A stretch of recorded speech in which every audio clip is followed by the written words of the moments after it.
ആമ്പൽ ശുദ്ധജലത്തിൽ വളരുന്ന മനോഹരമായ പൂക്കളുണ്ടാകുന്ന ചെടി. ചന്ദ്രൻ ആമ്പലിനെ വിരിയിക്കുന്നുവെന്ന് കവിസങ്കല്പം. രാത്രിയിൽ വിടരുകയും പകൽ കൂമ്പുകയും ചെയ്യുന്ന പൂക്കളാണ് ആമ്പൽ പൂക്കൾ. ചന്ദ്രനെ പ്രണയിക്കുന്നവയാണ് നാടൻ ആമ്പലുകളെങ്കിൽ ഹൈബ്രിഡ് ഇനങ്ങൾ സൂര്യനെ പ്രണയിക്കുന്നവരാണ്. നാടൻ ഇനങ്ങൾ രാത്രിയിലാണ് വിടരുന്നത്. നമുക്ക് കിട്ടുന്നത് ഹൈബ്രിഡ് ഇനങ്ങളാണ്. ഹൈബ്രിഡ് ഇനങ്ങൾ പകലാണ് വിരിയുന്നത്. അതുകൊണ്ട് തന്നെ കൂടുതലായി ഈ ചെടി പൂന്തോട്ടങ്ങളിൽ വളർത്തുന്നു.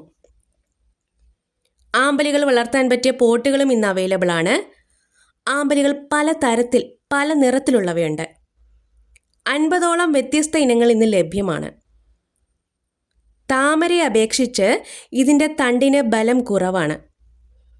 ആമ്പൽപ്പൂക്കൾ ജലോപരിതലത്തിൽ നിന്ന് ഒരടിയോളം ഉയരത്തിൽ കാണപ്പെടുന്നു. ഇവ വിരിഞ്ഞ് 4-5 ദിവസത്തോളം നിൽക്കും. പൂവ് പൂർണ്ണ വളർച്ചയെത്തിയ ശേഷം കൊഴിയാതെ വളഞ്ഞ് വെള്ളത്തിനടിയിൽ കായ് നിക്ഷേപിക്കുകയും ചെയ്യുന്നു.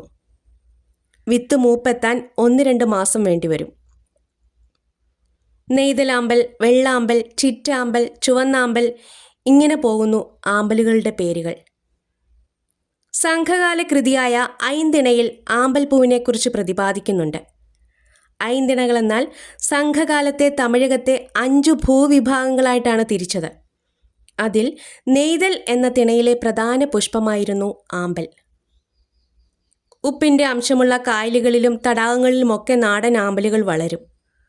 തണ്ണീർത്തടങ്ങൾ മലിനമാക്കുന്നതും മണ്ണിട്ട് നികത്തുന്നതുമൊക്കെ ആമ്പലുകൾക്ക് ഭീഷണിയാണ്. ഈ ഭീഷണികൾക്കിടയിലും കോട്ടയം ജില്ലയിലെ മലരിക്കൽ എന്ന പ്രദേശത്ത് ഏക്കറുകളോളം പാടശേഖരങ്ങളിൽ നിറവസന്തമായി ആമ്പലുകളാണ്. അവിടെ എത്തുന്ന വിനോദസഞ്ചാരികൾക്ക് മനം നിറഞ്ഞ് തിരികെ മടങ്ങാം. വീഡിയോ ഇഷ്ടമായാൽ ഒരു ലൈക്ക്.